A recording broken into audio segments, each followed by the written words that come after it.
Ceux qui ont regardé la Star Academy au début des années 2000 se souviennent forcément d'elle. Il faut dire qu'avec son look entre robe noire, chignon et éventail dans la main, Armande Altaï ne passait pas inaperçue. Celle qui était la professeure de chant du château a passé le relais sans aucun problème à Adeline Tounayouti pour la nouvelle mouture du programme version 2022. Avant de faire le bonheur du télécrochet de TF1, Armande Altaï a eu une carrière riche, débutée au début des années 1970 et une enfance très difficile. Dans le portrait de Libération publié ce mardi 28 février, la très bonne amie de Françoise Hardy a accepté d'en dire un peu plus sur le sujet. Son père étant un officier français, la fratrie est née dans divers lieux du monde, Alais pour Armande, Damas, Beyrouth ou la Côte d'Ivoire pour ses frères et sœurs. Un drame familial a finalement poussé la famille à se séparer, le père étant parti en Indochine, la mère et les enfants ont débarqué à Marseille.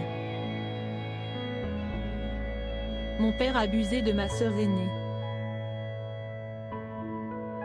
C'était épouvantable, a-t-elle expliqué sur ce terrible drame. Une jeunesse très compliquée ne souhaitant visiblement pas s'épancher plus sur le sujet, tout juste considéra-t-elle qu'elle n'a plus revu son père pendant très longtemps. Pour autant, sa jeunesse n'est pas évidente, même avec le départ de ce dernier. Sa mère, couturière, a élevé seule ses enfants.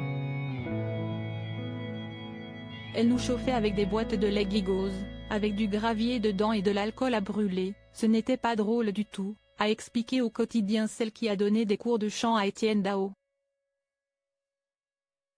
La jeune fille rêve de culture, de peinture, mais ce sont la musique et le théâtre qui ont fini par la rattraper. Entre le début de sa carrière en 1971, à 28 ans, et l'arrivée de la star AC en 2001, Armande Altaï a vécu une carrière faite de haut et de bas, entre première partie de Claude François, comédie musicale gospel, duo avec Jacques Higelin ou cours de chant. Les maisons de disques, reconnaissant son talent, lui ont alors envoyé des talents à coacher.